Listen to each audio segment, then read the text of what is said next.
He grew up in that house and he later on became a leader in that organization. So he knows the Muslim Brotherhood better than probably anyone alive today. And now he's going and trying to warn the West about what is happening. Without further ado, let's just jump to the video and watch what he has to say.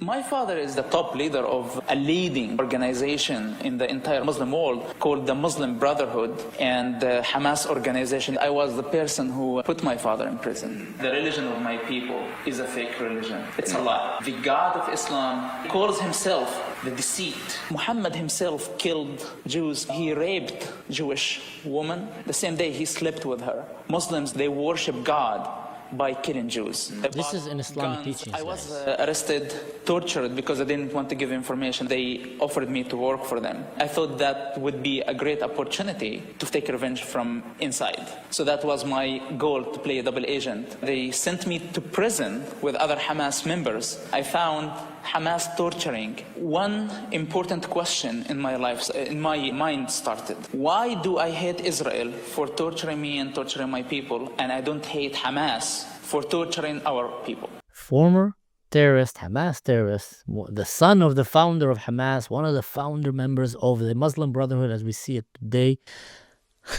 have just turned completely to the other side, had a real come to Jesus moment, and is now trying to warn the US and warn the world about what is happening with the Muslim Brotherhood. Now, let me explain to you about the Muslim Brotherhood in a very unique way. I've actually asked ChatGPT, and I'm going to read for you exactly what I asked him so you can go and do it in your own ChatGPT. And that is the answer that it gives me. And guys, it's mind-blowing. It's like, I literally agree with everything he said. That's very surprising and very rare when it comes to politics. So let's read it. I'm going to just read it for you and we're going to talk about it as we go. I know you hate this. I used to hate commercials myself, but I'm going to do it in 40 seconds. Start the time now. Do like, share, subscribe, hit the bell. I looked at the analytics. Many of my subscribers haven't hit the bell yet. Go and do that right now and get you notified about the videos. Go and check my Patreon. We can find practical, direct ways starting from $3 a month to support the work that I'm doing so I can keep making these videos for you. It might be a cup of coffee a month for you, but for me, accumulating, it becomes actually the income that I make from these videos. So it helps me continue making videos for you. Without further ado, let's get back to the video and back to the action. That was 35 seconds. What is the Muslim Brotherhood? I've asked ChatGPT and his answer was actually surprising. I'm going to read it for you and I'm going to even give you the exact question that I asked so you can do it at home and find it by yourself. But the answer was more accurate than I thought. ChatGPT, summarize for me what is the Muslim Brotherhood in your eyes and what is its main implications nowadays in Western countries. Put that and see if it's going to give you the same answer like it gave me. Let's hear it. What is the Muslim Brotherhood in simple terms? The Muslim Brotherhood, Ikhwan, is a political religious movement founded in Egypt in 1928 by Hassan al-Banna. Its core idea, Islam is not just a religion, it's a full political system meant to rule society, law, education, culture, and the states. It promotes Islamic governments instead of secular democracy, long-term social political influence, not short-term violent revolution, building an Islamic society from the ground up, mosques, schools, charities, unions, student groups, media, and eventually government. It is the intellectual grandfather of modern Islamist movements. It inspired Hamas, Al-Qaeda, Worldwide Roots, and many modern Islamic parties in the Arab world. Ain't that crazy? They do not always use direct violence themselves, but their worldwide views justify it when necessary, and they frequently support groups that do so. How the Muslim Brotherhood operates in the West. The Brotherhood in Western countries avoids the word brotherhood. Instead, it builds front organization that looks like Islamic NGOs, cultural centers, human rights groups, student groups, modern Muslim representative in your college, in your universities, in your city halls, pro-Palestine activist networks, mosque association, refugee organizations. Sound familiar, right? Their strategic doctrine is very clear. Influence society from within until political power become reachable. New York City, Michigan. They operate through education, shaping young Muslims with political Islamist ideology, activism, controlling Muslim representation in universities and politics, media pressure, labeling criticized as Islamophobic, legal pressure, using using Western law to silence any criticism or opposition to the Muslim Brotherhood, lobbying, gathering influence in local councils, governments, and media. This is not a conspiracy. European intelligence agencies openly reported Germany, France, UK, and Australia. This is ChatGPT, guys. That's not me telling you, although I agree with everything he said so far. Surprisingly, main implications today in Western countries. Parallel communities. The Brotherhood encouraged non-integration, separate social structure, Sharia influenced norms, Islamic identity and politics. No wonder 9 out of 10 voted for Mamdani, for the Muslims in New York. This create parallel societies instead of assimilation. So they come into your country in small numbers, then they come together, and then they start demanding to have their own system, their own way of life, and they teach that they should resist your way of life because their core idea is to infiltrate your system, build themselves as a strong core, and then change your system from within, outside, not inside. So the whole idea of assimilation, integration was never on the table. It was a hoax. It was a lie that was told to useful idiots and then preached to the choir, and then silence anyone that came and tried to expose it. Political radicalization. They push the idea that Muslims are constantly oppressed, under attack, need to fight for Islamic rights. Wow, should stand against Western foreign policy. If only people knew that it's the exact opposite. The main ones that are oppressed in the Middle East are the ones living under Islam. The main ones that are being attacked are the ones being attacked by Islam. And the main ones that need to fight for the rights are the ones that dare to stand and fight for the rights under Islam. The Druze, the Christians, the Alawite, the Yazidis, the Kurds, the Jews. So it's a complete diversion of reality, like 180 degrees, exact opposite of what's really happening. Should stand against Western foreign policies. This creates a fertile ground for radical activism, anti-Israel propaganda, of course, anti-police sentiment, pro-Hamas protests. By the way, there's a very big link between Hamas and the Muslim Brotherhood, and we're going to talk about it in the end of this video. There's a very important video. Please stick until the end and see it. If you're getting bored of me talking, jump to the end and just watch that video. Academic capture. They are heavily involved in university student unions, Middle Eastern studies programs, diversity inclusion offices. The ones that are the least diverse are the ones that are the most involved in diversity. Surprising, right? This is why campuses have become hotbeds of anti-Israel extremism and identity policies.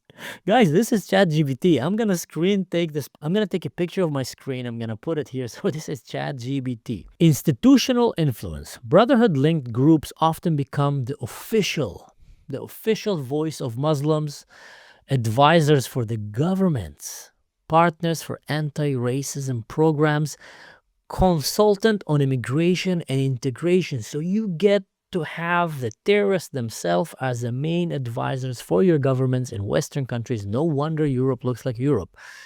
And they're the one advising them about immigration, integration, and activism and all these stuff. How crazy that is. We've seen that very strongly with the Biden administration. And I gotta say, we're also seeing very, very shady stuff happening with the Trump administration when it comes to the advice that they're taking from Arabs about Arabs, from Muslims about Muslims. But, thank God things seems to have changed with the latest post from Donald Trump that he said he's going to put them out of the law. And I really hope that they follow through with that. Otherwise, you guys are doomed.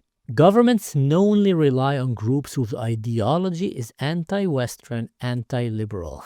Sound familiar? Mobilization during crisis. Whenever there's a Middle Eastern conflict, these networks mobilize protesters, media campaigns, political pressure, boycotts, threats to unrest. Threats of unrest. So basically, they're going to tell your government that if they don't do what they want, they're going to create a civil unrest, riots, intifada revolution. They boycott, they move all the demonstrators, protesters to go and support their ideology. So if you wondered why were all these Greta Thunberg and activists so focused on Gaza, suddenly they cared about children and they cared about genocide, but they say nothing about Sudan, they say nothing about Yemen, they say nothing about Libya, about Afghanistan, about Kenya, about Nigeria, like literally Syria, nothing talking about what's happening even now in Palestine when they're killing themselves. They're saying nothing is because the Muslim Brotherhood have become so effective that they're the ones who tell people what to care for, what not to care for. And if things don't go their own way, they just basically burn the country down from within. So that's why many politicians are also very scared of them. We saw that, ChatGPT guys, we saw this after October 7, where many Western pro-Palestinian demonstrations were coordinated by networks tied historically or ideologically to the Brotherhood. Normalizations of extremist speech. The Brotherhood language often enters public discourses, resistance, justification for terrorism, oppressed Muslims everywhere, victimhood narratives, Islamophobia weaponized, silencing criticism, and liberation movement defending Islamist groups. Guys, this is ChatGPT. This is not me saying it. I'm not kidding. I'm going to show you the pictures, like I said. In my eyes, the core issue, the Muslim Brotherhood today in the West, in my eyes, it means in ChatGPT's eyes. I literally asked him, be honest with me, and gave him a very clear question. In my eyes, the core issues, the Muslim Brotherhood today in the West is not a terrorist organization in the traditional sense, but it is the most influential Islamic political movement in the world with a slow burn strategy. Change Western societies from within through culture, identity, education, and politics. Not through bombs. The goal is not integration. The goal is long-term ideological influence. And that is why every European intelligence agencies classify the Muslim Brotherhood as a security and a societal threat, even if it operates legally. Crazy, guys, crazy. Let me tell you something even more. People don't understand how much the Muslim Brotherhood is tied with Palestine. The mere existence of Palestine is the creation of the Muslim Brotherhood. You need to understand the whole idea of Palestine, which is a terrorist state. Let's be honest. Like they literally, the government of Palestine pays terrorists money, paper slaves. So if you kill Jews, you get paid. If you kill innocent people, you get paid. And if you die in the process, you will pay your family. So it is undoubtedly a terrorist state. They execute gay people, they oppress women, children, and they support the destructions and killing of Israel, America, and moving forward. Don't trust me, they literally say that. You want to better examples to see what happened? Go and check what happened in 9/11. They were going around giving baklawas and cheering for what happened in 9/11 and etc. On October 7th, the same thing. So the whole idea of the whole idea of Palestine was to destroy Israel from within through the long game, because they failed doing it by the swords, by the bombs, and by the airplanes, and by the tanks, and by the AK-47s and Allahu Akbars. So now they're going to try to destroy Israel from within, to create everything that I read for you here, but from within Israel. That was a mini example of how the Muslim Brotherhood operates. Palestine. Imagine now you have Palestine in the United States of America. And imagine now you have Gaza right next to New York or Michigan or Texas, inside of Texas. Imagine now you have Palestine or Gaza in Europe. Imagine the disaster that that will bring into your society and where it's going to lead your society. This fully integration from within, and also taking all your people to believe this radicalization of your system. They influence every educational system with the goal of taking your country and making it Muslim, establishing what they see as the Islamic Caliphate on your country, but from within. So what they're saying is Islam tried to conquer the West few times by the sword, and it failed because the Christians stopped them. The Christian knights came and fought them and stopped them and kicked them back to the desert. Now they're saying we're gonna take these countries from within through the Muslim Brotherhood. And what they see as their end game is not a game you want to be a part of. It is an end game of extreme Salafi Sharia law that is going to take you back to the medieval days of the Prophet Muhammad and his warlords. We're talking days where there's slavery, where there is segregation of religions and societies, there's ethnic cleansing, there's killings, there's abuse of women, of children, underage marriage, and stuff that are just literally crazy. You can't even believe that there is protection money and taxation for anyone that is not like them. I mean, we're talking about the most racist ideology you can imagine that still exists today. They're trying to implement that. And they're halfway through, by the way. Now let's watch this video that hopefully will help you understand. This man is the son of the founder of Hamas and one of the founding fathers of the Muslim Brotherhood, of the Palestinian, ideology, the Hamas ideology. And during his journey to go and murder Israelis, he ended up becoming a spy working for Israel, double agent actually. He wanted to go and kill Israelis, so pretending to be working for them.